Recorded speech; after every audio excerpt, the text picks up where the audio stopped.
Tubman, Harriet Tubman, se não me engano, uma abolicionista negra americana que trabalhou libertando escravos nos Estados Unidos. Ela tem uma frase que é assim, libertei 1000 escravos, só não libertei mais 1000 porque eles não sabiam que eram escravos. Eu penso que abrir os olhos é a primeira coisa. Entender que aquilo que se traveste de amigo, na verdade, é inimigo, é a primeira coisa. A gente entender que toda essa exploração que existe sobre as pessoas, e eu falo isso, cara, tendo a grana que eu tenho, o patrimônio que eu tenho, pra mim não muda nada na minha vida, mas eu vim de baixo, eu não consigo. Aliás, eu arrumo problema falando esse tipo de coisa. Posso ser censurado, posso ser processado, você entendeu? Mas eu, desde quando produzo conteúdo, eu busco trazer às pessoas consciência sobre essa realidade. E se a pessoa não sabe que está sendo escravizada, muito provavelmente ela é uma candidata a permanecer escravizada pro resto da vida. O problema é que quando chegar lá na época do INSS, lá da Previdência, da aposentadoria, já era. Ele tem que descobrir isso enquanto é jovem, para não se submeter a esse tipo de modelo que nos foi imposto. A gente nasceu dentro desse modelo. E eu comecei a perceber isso jovem. Eu falei, não vou entrar nessa fila, não vou entrar. Tanto que quando eu comecei a trabalhar, eu não tive carteira assinada. Eu nunca na minha vida tive uma carteira assinada. Não tive carteira assinada. Não quis ter.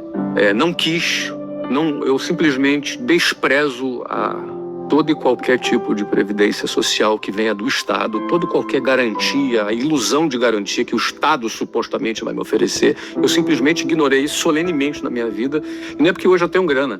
Eu fiz isso quando eu era pobre, quando você não tinha. Eu fiz isso quando eu era pobre, porque eu achava balela.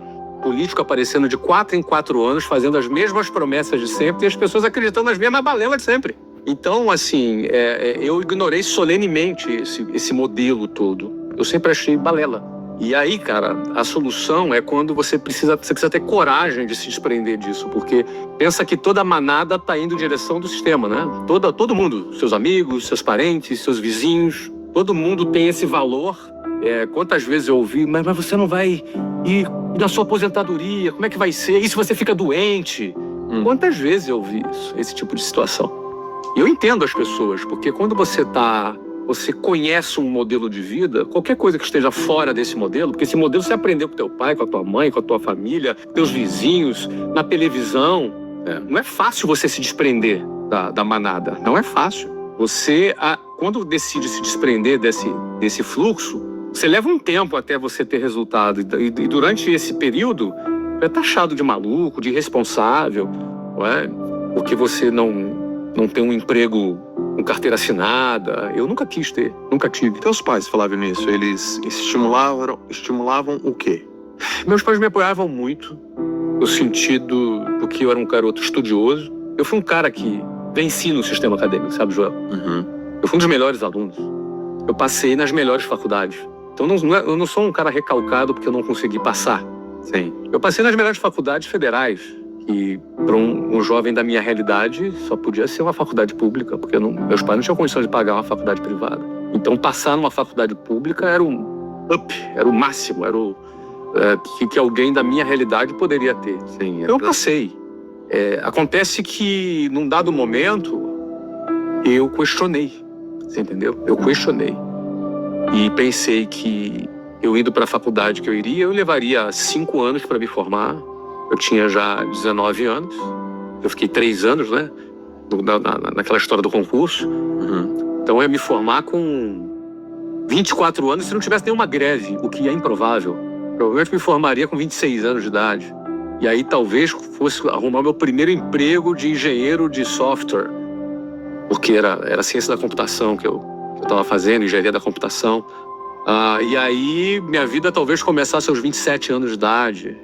E quando eu conheci a área de vendas foi uma área que me deu a seguinte mensagem: eu vendo, eu ganho.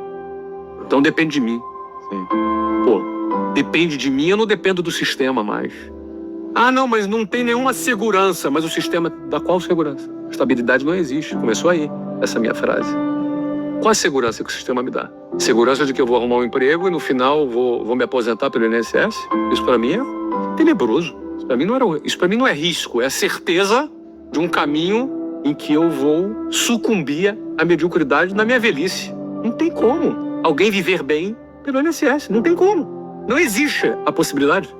É porque o topo do INSS... 8 mil reais. 8 mil reais. 8 mil reais é o teto. E a maioria não ganha nem 2 mil reais. É verdade. Então, é isso que eu quero pra minha velhice? Depender do Estado nesse nível que eu quero? Negativo. Pra mim, o grande risco é você apostar nesse caminho. Então, a aposta desse caminho, pra mim, era fora de cogitação. Eu não recebi herança, meus pais não me deram valores, honestidade, palavra, mas não recebi patrimônio de herança. Nem teria nenhum patrimônio. Então, eu tinha que fazer acontecer. E o sistema não me oferecia isso. Então, quando eu venci fora do sistema, e aí eu nunca tive carteira assinada, e aí eu venci como vendedor, ganhei dinheiro, cheguei a diretor, mesmo sem registro daquela empresa. Uhum. Aí decidi sair para abrir o meu negócio estourou, explodiu. E aí, de um garoto que morava na boca da favela, e daqui a pouco eu virei um empresário bem-sucedido. Só que eu não consegui me esquecer de onde eu vim, entendeu, João? E não perdi a vontade de contar para as pessoas como é que é. Assim como eu queria que alguém me contasse como é que era, Sim. eu mantive a vontade de contar como é que é. E para mim, revelar, denunciar o inimigo fantasiado de amigo é uma das minhas maiores missões de vida. Mostrar para as pessoas que aquilo que diz que é seguro, na verdade, é uma armadilha. Fazendo uma analogia, você na caverna se desprende, olha, tem a saída, abre e fala, uou, tem uma vida aqui, volta pra chamar os prisioneiros. Exatamente. Eles precisam saber que são prisioneiros. Eles não sabem. E aí você tá libertando essas pessoas. O que você ouve de objeção? Tô usando essa palavra das vendas. Qual que é o revés que eu me drogo? Não, pelo amor de Deus, isso não funciona pra mim, isso não é pra todo mundo. A maior objeção é o medo. Pensa o seguinte, o cara tá dentro da caverna. Se ele sai da caverna, ele pode ser devorado por uma fera, por um urso. Sim. Mas se ele fica na caverna, ele vai ter uma vida abaixo da média e ainda vai morrer de fome dentro da caverna. Então, é mais ou menos assim. Na caverna é certeza que ele morre. Fora dela, talvez ele morra. Não tem garantia. Eu não prometo garantia pra ninguém. Sim. Não existe garantia. Essa é boa. Não existe, cara.